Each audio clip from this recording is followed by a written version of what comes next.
Thank you, Bruce, and good morning, everybody. I am your host, Kevin O'Leary. I'm the Director of Marketing for the Preservation Society of Newport County, filling in for our fearless leader and my boss, Trudy Cox. And today we are going inside the Newport Mansions with Jim Donahue.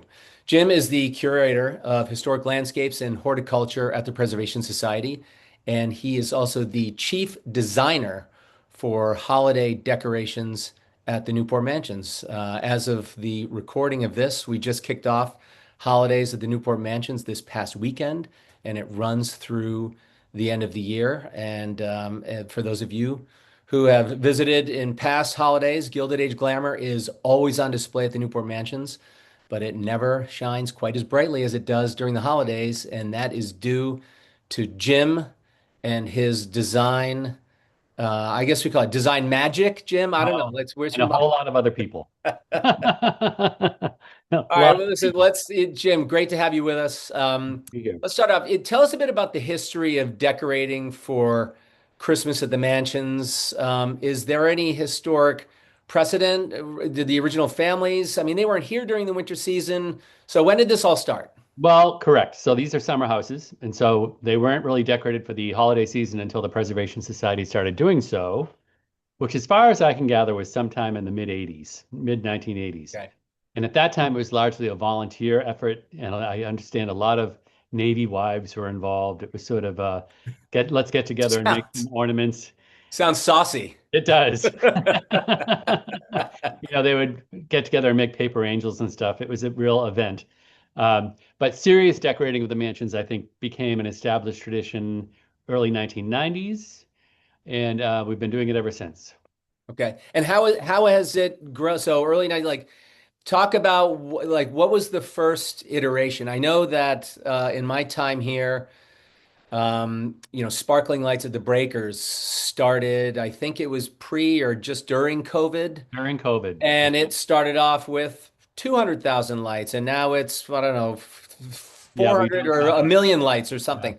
What was the first holidays at the Newport Mansions like? Was it one house? Was it a single tree? And now it's like 40 trees? Or what did it look like? Good question. I've gone around and asked the long-term employees. We do have a couple employees that are past 40 years, in their positions, and they remember it starting at the breakers Okay. and it being very sort of homespun. But it very quickly developed into a formalized event.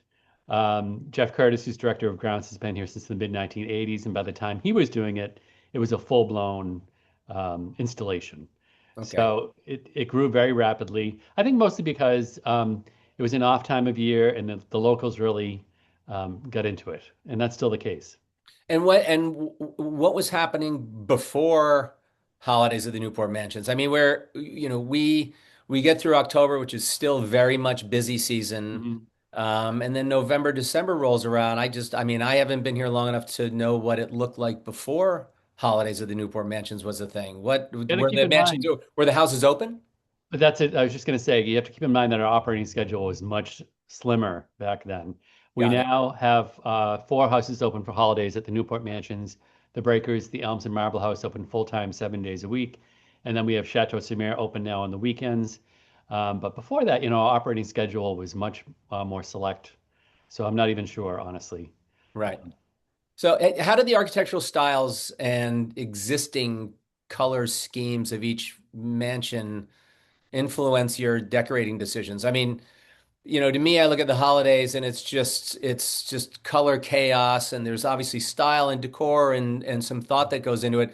But these houses are so unbelievably opulent. Where do you even start when you're considering how to decorate well, for this season, each of the four houses that are decorated? Well, they are different. I mean, when you do it, I've been doing this 20 years now, and over time, you do notice how the houses vary stylistically and also in their layout. For instance, the elms I consider very French Hmm. in country, and we keep things much simpler there and more, 18th, 19th century. Um, Marble houses over the top, Baroque, and you really have to compete with the house and add more Right. decorations on top of decorations to even get noticed. So that is probably our most heavily laden house in terms of Christmas decorations. The Breakers, I really think of more as a family home, and we try to emphasize that, Mr. Vanderbilt was in one room and Mrs. Vanderbilt in another, and Gertrude was down the hall, and they all were different. And so they do vary. And I don't think in a quick walkthrough you'd pick that up, but when you do it from year to year, we do try to emphasize those differences. Yeah. And how did each of well, at least I'm thinking of the Breakers, Marble House, and the Elms. They each sort of have their own, I don't know if you call it hallmark or what have you. At the Breakers, obviously, it's the poinsettia tree, Yep. right? And at Marble House, we've got the massive tree that's decorated there. And then at the Elms, there are a lot of toys. Yep. How did all that evolve? Was that just from the get-go? You go into the Elms and decorate it for the first time. You say, oh, the Berwin family's here, and maybe there were kids crawling all over the place, or like, from the extended family. That's part of the theme, or did it just kind of evolve naturally? Well, I inherited a lot of traditions. For instance, those toys at the Elms are only displayed at the Elms because they come down through the family. Got it. So they're part of the collection. And we actually, in some cases, are required to display them, believe it or not, by the Oh, family. okay. So those are a given that we work with. Marble House, when I first started decorating Marble House, there were no real differentiations from room to room. So in that case, I tried to choose something architectural in each room. In the dining room, it's the rose-colored marble. In the ballroom, it's the gilding. In the Gothic room, it's religious icons. And so we've added those layers on ourselves because they didn't exist. So we do try to make it each room individual. Yeah. And how did, I mean, the poinsettia tree in the Great Hall at the Breakers is that, I mean, it probably wasn't, back then it wasn't designed for this reason, but it is that social media moment for Yep. everybody who goes through there. Mhm. What was the genesis of that? Was it just, what did it start off like, let's point a bunch of, put a bunch of poinsettias in this location, and then you just like, let's do 10 more and 10 more and 10 more and 10 more. I could be wrong, but I think that dates in the 1980s. I've been doing this a long time, and I remember the 1980s. Poinsettia trees were a thing. So Oh, okay. shopping malls were doing them, hotels were doing them. We just hung on longer than most other institutions, and we're still Right. doing it. So I think, but over time, it has become that iconic thing in the ballroom where everyone takes their Christmas card photo. Sure. So it's not really a Gilded Age thing by any means. It really was sort of a 1980s trend. A lot of shopping malls had poinsettia trees. Um, but we have stick to it. We stick to things at the Preservation Yeah. Society. We preserve our So, traditions. so outside of those sort of iconic elements at those three specific houses, we do see people who have made holidays of the Newport Mansions part of their own holiday family, their family's holiday tradition. Hmm. And so I know that you think that, it's every year we want to create a unique experience for that year. How do you go about reinventing and redecorating and keeping it fresh Hmm. year to year? What is, not to get too deep in it, but what is your creative process? I'm sure that there are new decorations that come out every year, but it ultimately starts inside your head. Well, actually, I get the question a lot, what is the theme this year? As if we change the theme every year, and we don't. We can't really, frankly, afford to do that. There's just so many rooms involved, so many Christmas trees involved, I think 28 in all. We Yeah. just simply can't switch out themes year to year viably. So it becomes a matter of just mixing and matching. I move things from one house to another from year to year, Okay. um, and remix what we have and add new things. And Hmm. oftentimes the new things um, do have to do with trends that are happening in Christmas decor because we like to align with our educational sales department, our gift shops. Sure. So we do have themes within houses that relate to what's in the gift shops. Um, but that isn't our primary focus. It really is remixing and Hmm. adding new things each year. And I also retire a lot of things which I think are dated or maybe not up to the quality of the houses. I don't like to have a lot of, in other words, if something I think looks cheap, I don't use it. And I replace it with something better. Right. I mean, I'm a traditionalist in that, the tree that I have at home, it's always kind of the same size. We use the same ornaments year after year. But you just mentioned that, you know, an element of your decorating is having a keen eye toward what's on trend. Hmm. So what is on? I mean, what would be on trend this year or the year prior? So what's on trend is really driven by what's in the marketplace, and we do visit wholesale marketplaces. Our retail department literally goes all over the world, Yeah. Germany, China, the US, shopping for our material in the gift shops. So we Hmm. have the cutting edge of everything Christmas.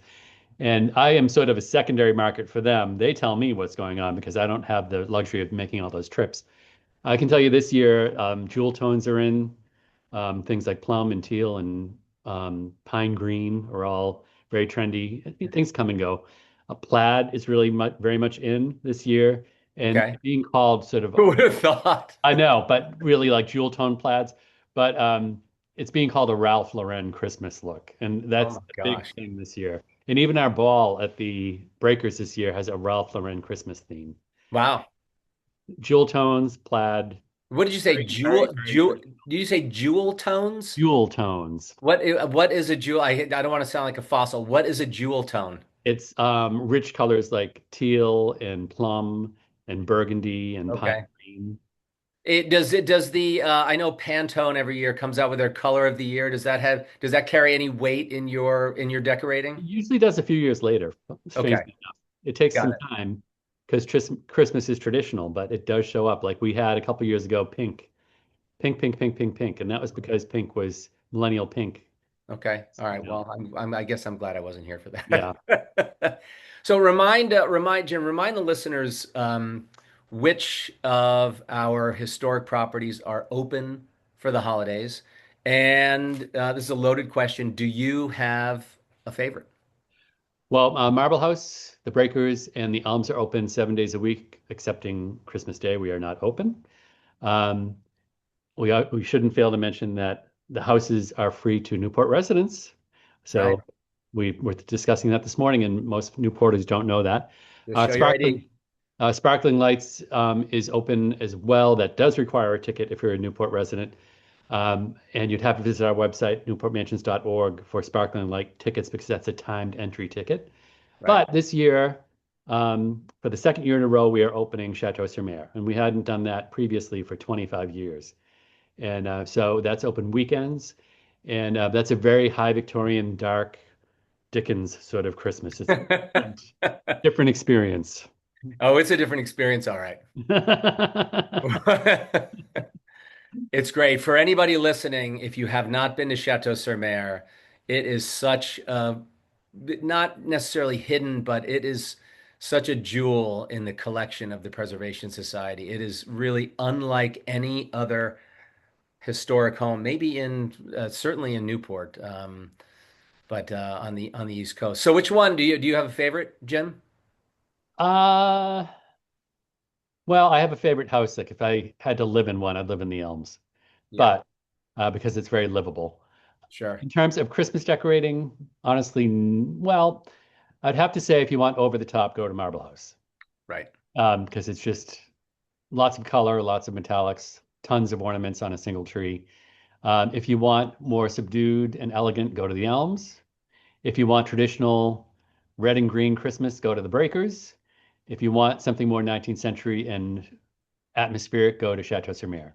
Yeah. But they're all, to me, I don't really think of them in terms of Christmas. I think of them in terms of the houses.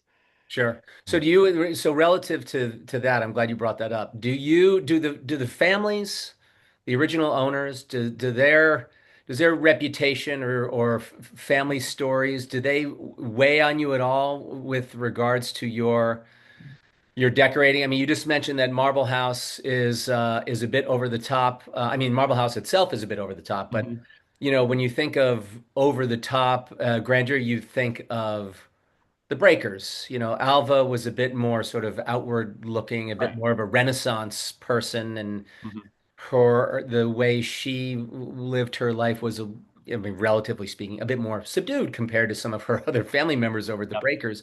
Does that weigh on your decorating at all? The families or who used to be there or the personalities that inhabited and walked those halls? Uh, Not really. Honestly, I do think in terms of the Breakers being a house with a long family tradition and having all the family members there, and that's why I make it a very traditional Yeah. family Christmas sort of deal.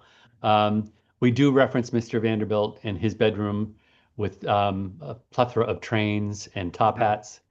And we do sort of reference Gertrude in her bedroom because she was very artsy and fashionable. And so her holiday decorations are very avant-garde and trendy. So I do think of them in general terms, but not having known them, um, that's about as far as I go. Right, right. So this is right. We're talking about four houses. How many Christmas trees? Just to give people listening 20 at this year. 28. Yep. So, you start thinking about people out there think about, okay, decorating their own Christmas tree. Then think about the size of the trees in all of these historic houses and the amount of time, not to mention all of the other decor. And then you have the million or so lights that are blanketing the property at the breakers. It's such a massive undertaking, and you've got a great team that helps you out. But when do you start thinking about this, and can you speak a little bit to your creative process? Do you have do you keep a journal during the year for inspiration? Is there a sketchbook, or do you have a date on the calendar and it's just like, you know what, as of this date, boom, I'm off and running? Well, generally, I think about the following year when we're taking down the present year. So when we're going through and disassembling everything in each house, I sort of analyze whether it worked and what needs to go and what needs to be improved. And so I Right. do start in January. And part of that is driven by the fact that our fiscal year is April, starts in April, and I have to have my budget in place. That's right. So I actually do my shopping and budgeting during the winter, January, February, March, in preparation for that new fiscal year in April. I order everything in April.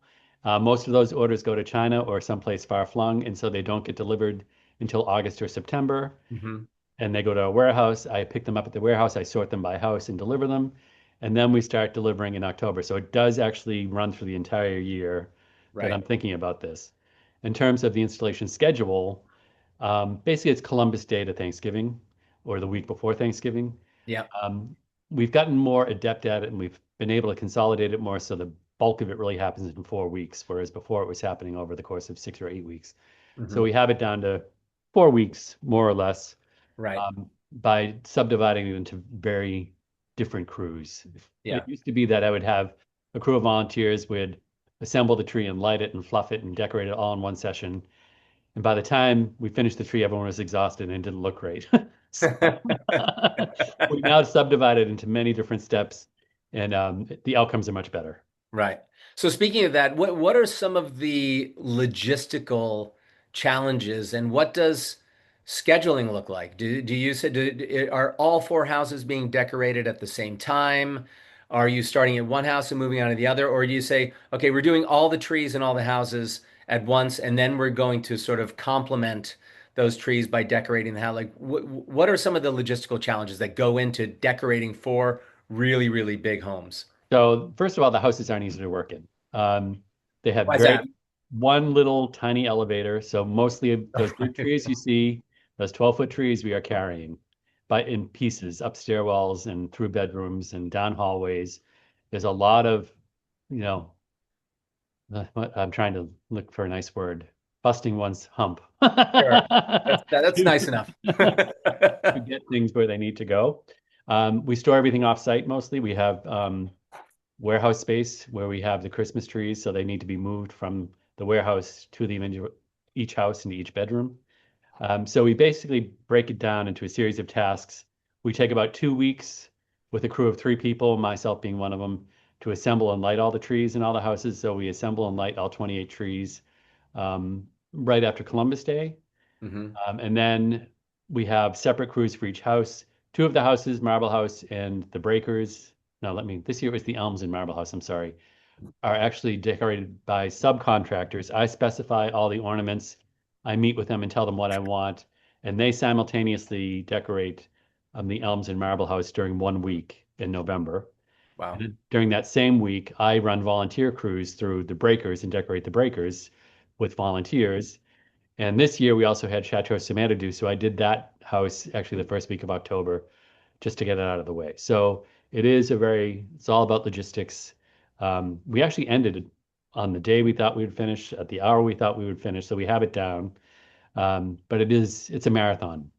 Yeah, I bet. I remember last year when, for various reasons, I think it was because HBO was here recording, filming The Gilded Age, Yep. that it was the first year in 20 some odd years where you decorated Chateau-sur-Mer. Mhm. And my marketing team thought we were being generous by volunteering to decorate the tree. And we decorated the tree and then found out that all the ornaments were then removed and the tree was redecorated in a manner that was more befitting No, we just thought it Chateau-sur-Mer. was too good, so we toned it down. So how many so how many people are we talking about? And what instruction you're just talking about that we I hate the word subcontract, but you have people who are decorating the elms Mhm. on your behalf. Two questions. How many people are you talking about all told to decorate all the houses? And when we have a crew and you have a crew and you're not on site Mhm. to orchestrate the decoration, what does it look like? Do you give them free rein? Do you give them here's the sketch or here are these things and is there a verbal description or written description on how you want everything to look? What does that look like? So if I'm working with the subcontractors, that makes them sound like we hired them off, I don't know, Angie's List. We're not. They're Sure. mostly, they're actually estate gardeners from Newport who Right. volunteer on the Newport Flower Show, who I know are very talented and I can trust to have a high taste level. Okay, good. So they're both great. But what I generally do, I have set up the tree, I have fluffed the tree, I have lit the tree with two co-workers. That has happened in advance. I supply all the ornaments. They're there next to the tree, all pre-chosen, all organized in separate bins.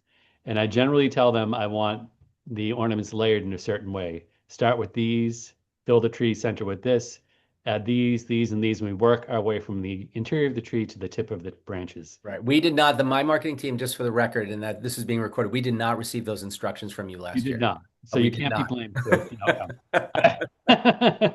And so we have a system in place, and they know that system. I've trained these subs. Sure. Use the same system with the volunteers. Right. So it really is the most important thing is that we put things back Hmm. into each given bin, as separate. We separate everything by type so that we can Right. attack every tree systematically. That Right. speeds it up, and we also have a predictable outcome. That's great. And how long, how many days are we talking about for all the houses? So it would be, let's say it's three people, well, three or four people full time for a month Wow. is what it breaks down to. That's something. Yeah. So, Jim, so this whole thing, this crazy idea of, especially with sparkling lights, let's just talk about that for 1 second at the breakers. That started during the pandemic. Is that right? Yep. Yeah. Yep. So that And was it's for been COVID. We were looking for a way of having people visit our houses and be socially distanced and safe, and being outdoors was the best option. right. And it's been wildly successful. I think last year, well, since it started, it's gotten more popular, more popular, more popular. It sells out. Yep. And it sells out. I think last year we were looking at the figures, something along the lines of I think it happened over 21 days and over 30,000 people came through the gates, Correct. Yep. something like that. Did you ever imagine? I mean, when, the pandemic was so crazy with people, washing vegetables with Clorox wipes in their garage and wearing hockey masks to the supermarket and just trying to figure out the New World Order. Did you, when this idea came about, what were your thoughts at the time, aside from just this is a necessity to continue to Mhm. attract people to come to the mansions in a safer environment relative to the pandemic? And did you ever imagine it would become this popular? I had some hint that it would become this popular. I had been for several years going to Longwood Gardens every Christmas to see their lights, and that is mobbed. And there Yeah. was nothing comparable in our region. So now there are several holiday light shows in our region, ours being the best, of course. But what is unique, I think, about ours, and I think what has driven that growth, is that you not only walk the grounds, can walk the 14 acres through the light show, but Mhm. you also can walk a fully decorated Gilded Age mansion. Right. It's an awesome indoor, outdoor, all evening event. Yeah. And so we offer something unique in that way. We have the house, and the house was already looking great, and we've just built on that. Sure. So I just wonder where it's going to go now. It's sold out for every night we have it. What do we do next? I know. It's how do we top it? What are some of the I think I know the answer to this question, but I'm going to ask you anyway. Since sparkling lights started, and we are a seacoast city, Mhm. um, what are what were some of the challenges or surprises that came about that you did not anticipate when you launched this program? I mean, when you're stringing 500,000 lights outside, and anybody who has lit a tree or a bush or put any sort of lighting outside of their house can attest. A half dozen things can go sideways. Mhm. Can you talk about I don't want to call it a crisis, but what was the first evening where you walked in, you said, "Oh boy, we didn't think of that." Well, uh, it may sound obvious, but dampness and wind don't mix No. with electric lights. And In that's life. and that's what we have at Newport. It's just always wet and it's always windy. And Right. try and keep a 500,000 lights lit when it's wet and windy. And so Sure. that's our major challenge. And when we first started out, having just decided in September that first year to do a display for November, we basically just bought the lights and put them up. I mean, that's how Right. quickly it happened. What we didn't realize is that you have to have an electrical scheme, like a professionally designed, diagrammed load capacity scheme for a large display, which we now have. And we also needed to have waterproof everything.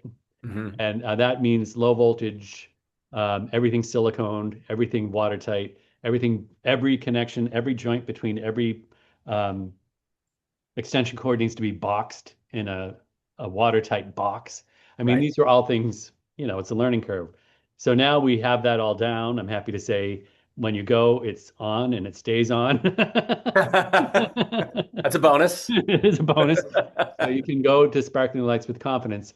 But I think it was maybe the second year, 3 weekends in a row, it like rained sideways the whole weekend. I remember a couple well, let's see, my first sparkling lights, I think it was 2023. Yeah, And I volunteered to be there a few evenings to help people come through. And I think the 3 evenings I was there, it was raining sideways, yeah, and your crew was all over that property like white on rice, yeah.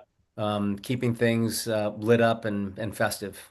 Right. So GFI outlets trip in those sort of conditions. And so we would just run from one GFI outlet to another, resetting everything. We Mhm. no longer do that because we have Right. set up um, an alternate system, an engineered system where we don't have GFIs, we have substations, which works really beautifully. But who knew? Well, you Yeah. know now Yeah. you know. So, speaking of the event has grown.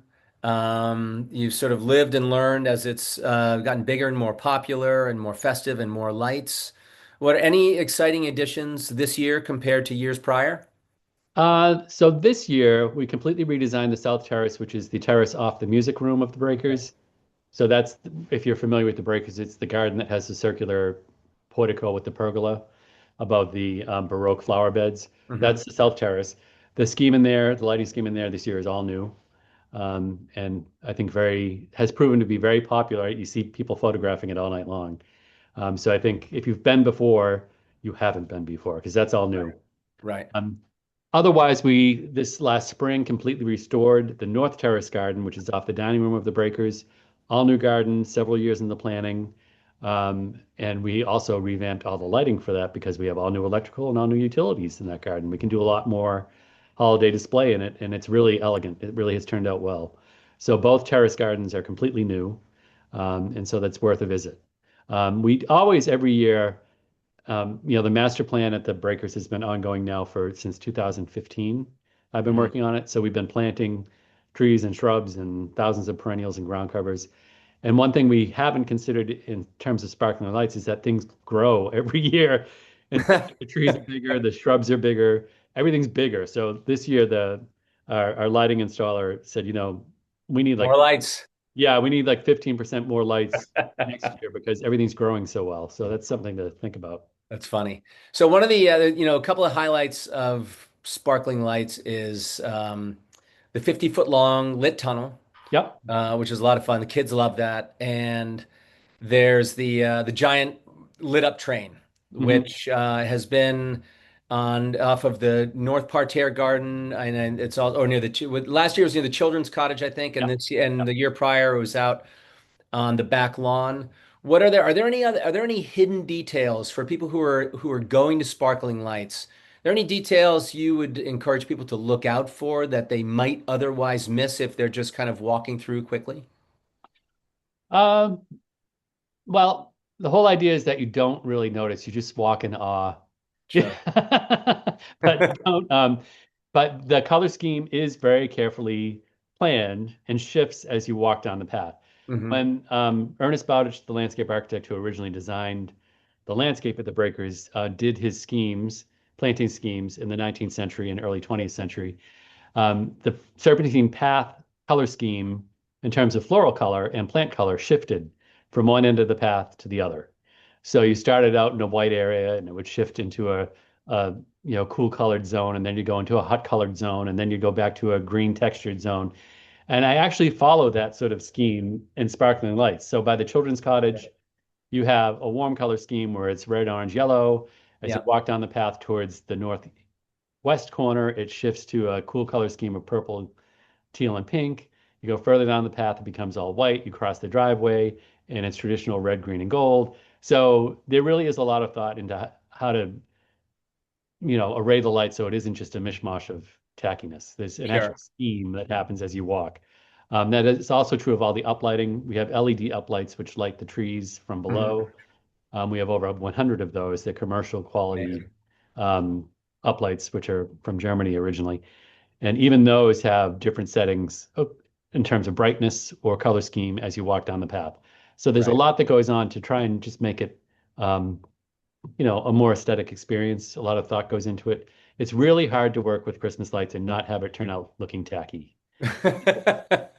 No, it's really, no matter how much you try, you're still working with something that's really can be garish. Sure.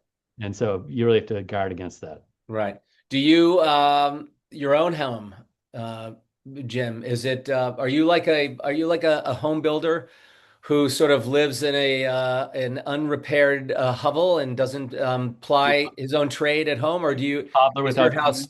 is your house decorated? God, I haven't decorated my house in years.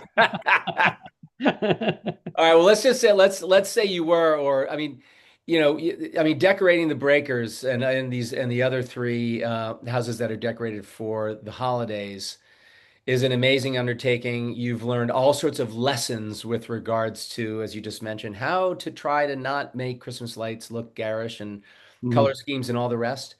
I don't want this to sound like a John Tesh interview, but do you have any recommendations or lessons learned for homeowners who feel very festive, mhm. who put in Unlike the me. effort who put in the effort to yeah, unlike you, who put in the effort to decorate the inside and maybe outside of their homes?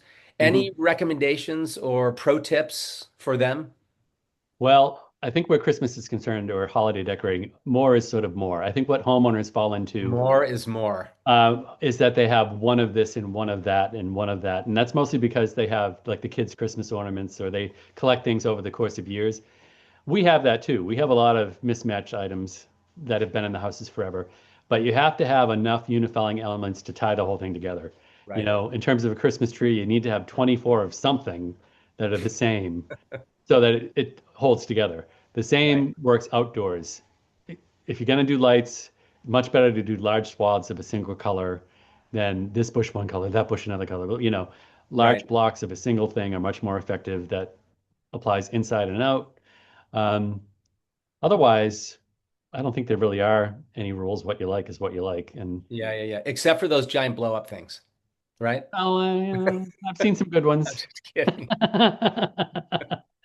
Maybe next year. The Sparkling Lights at the Mansions 2026. A giant Edward Berwin inflatable Yes. bouncing back and forth on the It lawn. would be That's it. custom. I mean, no one else would have it. So Jim, what in your background, what in your background either I guess prepared you for this? Nobody, I don't think, I mean maybe people are, but I mean I don't nobody's trained. I mean people are Mhm. trained to decorate large homes, but these houses the owners, they didn't celebrate No. Christmas, right? They were summer cottages. They were there for 10 weeks of the year during the summer, hosting parties. And so Christmas holidays at the Newport Mansions wasn't actually really even a thing. Mhm. What in your background prepared you, and I'm not talking about the stress and the chaos of this, but what prepared you to be the sort of brainchild behind holidays at the Newport Mansions? Well, first of all, our CEO 1 year told me I had to do it. So that was, That works. All right, great interviewing you, Jen. Thanks a lot for this. and that began. I figured if I'm going to do it, I'm going to try and do it right. I'm trained in landscape design, and so you could say that this is a form of landscape design. Sure. Also have a lot of horticultural experience, not only, at the Preservation Society as well. I was an estate gardener for 10 years before I started my current role. So it's all related. Um, I was an art major, dual major, studio Yeah, art. So I know a little bit about color and sure. texture and all that stuff. Um, so it's just another form of design. And I think all Yeah, design is the same, but I think the big challenge in design is knowing your materials. And it right, takes a while to know materials like Christmas lights or what's available in terms of holiday decorations that aren't, you know, big box store stuff, right, you know. right. I'm thinking about we were just mentioning, or I was just mentioning that the families, the Vanderbilts, the Wetmores, the Berwinds, they weren't in the houses during the holidays, and so they didn't really celebrate. I remember we received an email from a traditionalist, for lack of a better Mhm. description, who was criticizing the decorations at the breakers, that it wasn't Mhm. historically accurate. And I think the term they used, I love this, they were describing the garish red lights Uh-huh. at the breakers. This is a kind of a goofy question, but I mean, what do you think the families would think? I mean, the stories of all of the families who built these homes, right? Tessie Orick at Rosecliff and the Vanderbilts, Marble House and the Breakers, the Berwinds over at the Elms and the Wetmores at Chateau-sur-Mer.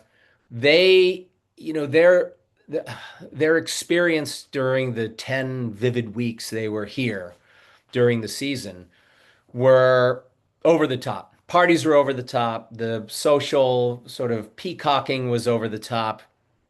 I would think, as sort of an armchair history enthusiast, that they would love if they had spent holidays at the Yep. Breakers or the Young, that they would absolutely love it. And then there are others who think, well, it's not for us to try to interpret that. Like not that there's a position to take, but what would you think the families would think? And the second part of that question is, how do you feel that the Newport Mansions hasn't? I don't know how to say it. Do you think that we've sort of varied from our obligation as a cultural institution that we're doing something that wasn't done back in the day?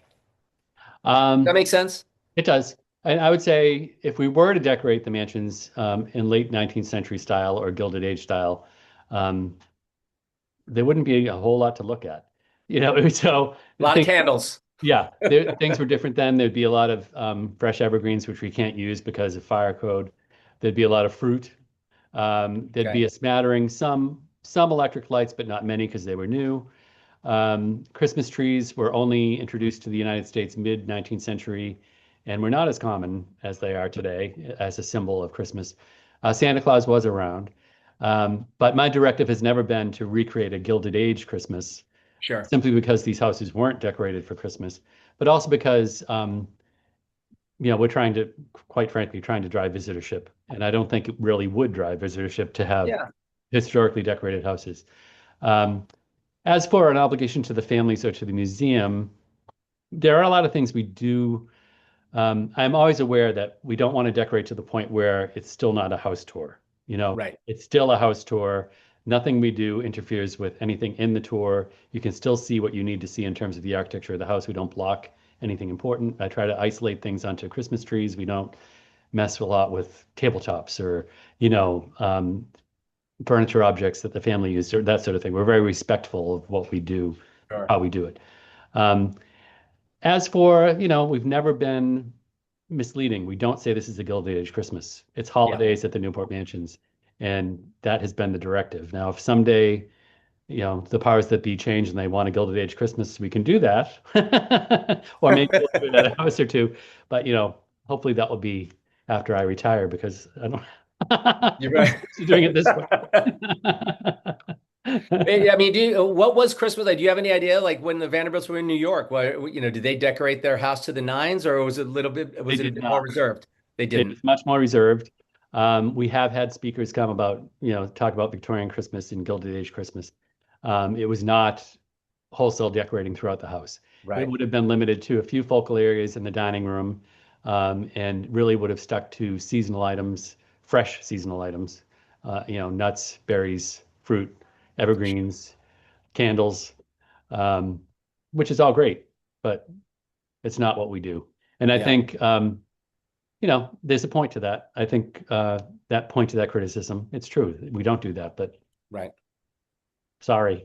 Anyway, well, it's a massive undertaking. I think obviously somewhat biased, but I think Holidays at the Newport Mansions it allows for people who don't feel they have a reason to be interested in beautiful historic homes or house museums to come on property and experience them in a different way. And it's also a great family event. Yeah, You may not easily drag all your kids to the Newport Mansions to learn about the Gilded Age, but they will come at Christmas, yeah, and for that might sure. spark something. That's right. That's right. Anyway, well, Jim, thanks a lot. This has been fun. I learned some things that we've been working together for a few years, and I learned some things that I didn't know before. Just reminding the listeners out there that Holidays at the Newport Mansions and Sparkling Lights run through the end of the year. For a full schedule and for tickets, you can visit newportmansions.org. Especially for sparkling lights, go online and secure your tickets sooner than later because, as Jim mentioned, it does sell out. Want to wish everybody happy holidays. Jim, thanks so much for spending time with us today. Thank you, Kevin. Thank you.